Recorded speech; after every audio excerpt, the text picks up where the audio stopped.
So, family, quick thought about division.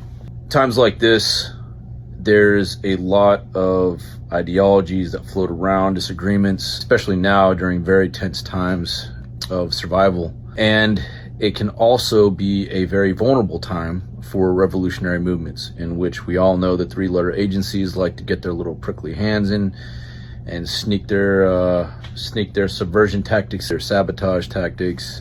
They will work at the seams. They will work at the points of stress, and they're good at it.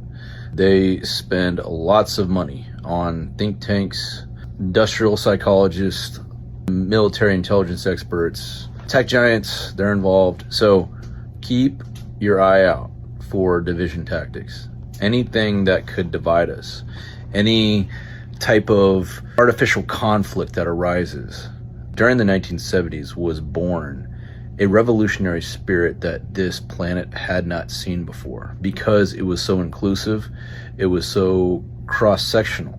That also happens to be the time where the CIA really stepped up their game. They knew that they were facing a potential global revolution if they don't put all of their efforts and tactics and research into subverting those movements. That being said, keep your eye out for modern day tactics. These can come in the form of astroturfing, influencer hijacking, artificial conflicts, anticipatory compliance. These are all terms you should be versed on and look up.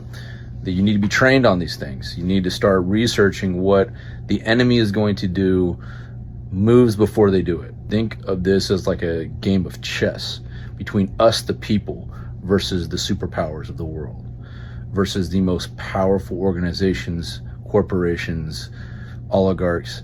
They are spending a lot of resources in subverting us. So we need to put that extra amount of brain power in to prevent that from happening. Another key role is teaching the younger generation, teaching the older generations on how to catch subversion tactics. It's very important. That being said, during revolutionary movements, there is always going to be some type of conflict, some type of disagreement. We need to start practicing disagreeing with each other and debating each other without dividing. It's an art. It is very much an art form. It takes prowess, it takes discernment, it takes emotional intelligence, it takes all of that to navigate the conflicts that arise within groups within a revolution. So we need to start practicing debating each other without dividing. There's always going to be disagreements. The key is not allowing those disagreements to divide us against the main goal. So practice debating each other in friendly debates, in fair, conscious debates, because it is going to take every type of personality to help us in figuring out how to defeat this monster, this beast. It is not a one-man show. It's not a two-person show. It's not even a 100,000-person show. It is literally going to take the collective intelligence of millions, if not billions of people to figure this out, but we can do it. And in that, there's going to be a lot of diversity of opinions, a lot of ideologies that may clash with each other, but keep your eye on the goal and learn to disagree and debate without being divided. It is a crucial point of survival. It is a crucial element of a successful revolution. The 1970s was absolutely amazing when it came to revolution. We need to bring it back, minus the mistakes. So, go study the 1970s. Go study the anti-war movement of the 1970s. Go study the Black Panthers. I cannot stress that enough. Study the Black Panthers as if you were studying for your PhD. It will help this movement.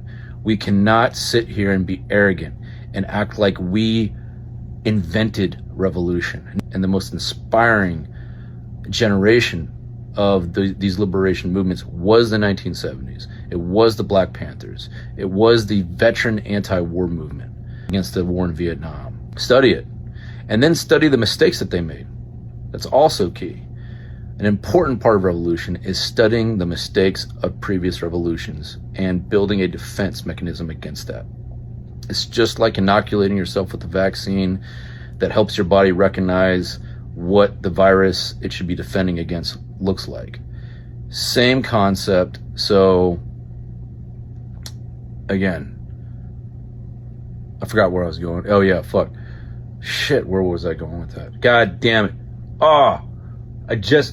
Okay. Whatever I just said. And love you, fam. Free Palestine. And may Allah be with Lebanon right now. They need our prayers and they need our support because they're the only ones who had the balls to actually physically put their ass on the line for the sake of Palestine. They are right next door to the beast, and they are in it right now. Civilians taking the hit for standing up to oppression. They need our prayers. They need our support. They need us to educate other Americans about what Lebanon is doing and why they're doing it.